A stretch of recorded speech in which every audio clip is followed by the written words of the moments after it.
ఒక పిల్లోడికి వాళ్ళ అమ్మ మీద కోపం వచ్చి నువ్వంటే నాకు ఇష్టం లేదు, నువ్వంటే నాకు ఇష్టం లేదు, నువ్వంటేనే నాకు ఇష్టం లేదు అనుకుంటూ వెళ్ళిపోతున్నాడు. ఆ మాట విని వాళ్ళ అమ్మ ఎక్కడ పరిగెత్తుకుంటూ వచ్చి కొట్టేస్తుందేమో అని చెప్పేసి అని వాడు పరిగెట్టుకుంటూ వెళ్ళి నాకు నువ్వంటే ఇష్టం లేదు అనుకుంటూ వెళ్ళిపోతున్నాడు అనమాట. అలా వెళ్ళిపోతూ వాళ్ళ లోయలో ఉండిపోయాడు. అప్పుడు కూడా వాళ్ళ అమ్మ గుర్తొచ్చి నాకు నువ్వంటే ఇష్టం లేదు అని గట్టిగా అరిచాడు అనమాట. అయితే అది లోయ కదా, ప్రతిధ్వని వచ్చింది. నాకు నువ్వంటే ఇష్టం లేదు అని లోయలో అనగానే అట్నుంచి ఏదో వాయిస్ వినిపించింది, నాకు నువ్వంటే కూడా ఇష్టం లేదు అన్నట్టు వాయిస్ వినిపించింది.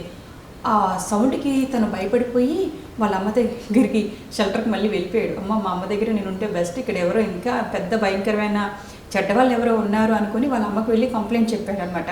అమ్మ ఆ లోయలో పెద్ద చెడ్డవాడు ఉన్నాడమ్మా, నాకు నువ్వంటే ఇష్టం లేదు నేను అనగానే నువ్వంటే కూడా ఇష్టం లేదు అంటూ వాడు నాకు గట్టిగా చెప్పాడమ్మా అని పిల్లాడు అమ్మకు చెప్తూ ఉంటే అమ్మకు అర్థమైంది.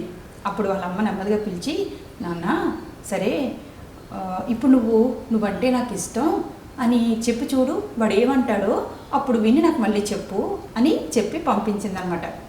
సరే అమ్మ చెప్పింది కదా అని మళ్ళీ లోయలోకి వెళ్ళి నాకు నువ్వంటే ఇష్టం, నాకు నువ్వంటే ఇష్టం, నాకు నువ్వంటే ఇష్టం అంటూ 3 సార్లు చెప్తే అటునుంచి కూడా వాయిస్ నాకు నువ్వంటే ఇష్టం, నువ్వంటే ఇష్టం, నువ్వంటే ఇష్టం అంటూ వాయిస్ వినిపించింది. ఆ పిల్లాడికి అప్పుడు అర్థమైంది, ఒక పాఠం నేర్చుకున్నాడు. అక్కడికి వెళ్ళిన తర్వాత ఒక లెసన్ అనేది తన మైండ్లో ఆ చిన్న వయసులోనే వరకు ఒక స్ట్రైక్ అయింది. నువ్వేం చెప్పావు తిరిగి నీకు అదే వచ్చింది, నువ్వు బ్యాడ్గా చెప్తే బ్యాడే నీకు వచ్చింది, నువ్వు గుడ్గా చెప్తే మంచిగా చెప్తే ఆ మంచి నీకు తిరిగి సెకండ్స్లో వచ్చేసింది కదా. మన లైఫ్లో కూడా మన జర్నీలో కూడా మనం జర్నీ చేస్తున్నప్పుడు చాలా పనుల్లో చాలా వ్యక్తుల్ని కలవాల్సి వస్తుంది కదా. ఎవరితో అయితే నువ్వు మంచిగా ప్రవర్తిస్తావో, ఎవరితో అయితే నువ్వు సక్రమంగా నిజాయితీగా నడుచుకుంటావో నీకు ఆ క్షణం ఏది రాకపోవచ్చు, కానీ తూచా తప్పకుండా నీ లైఫ్లోకి నువ్వు ఏం చేస్తే అదే నీకు తిరిగి వస్తుంది. అది గృహ కాబట్టి వెంటనే వచ్చింది, మనం వ్యక్తులం కాబట్టి సమయం కాస్త పడుతుంది. ఏదైనా మనం ఇచ్చిందే తిరిగి వస్తుంది.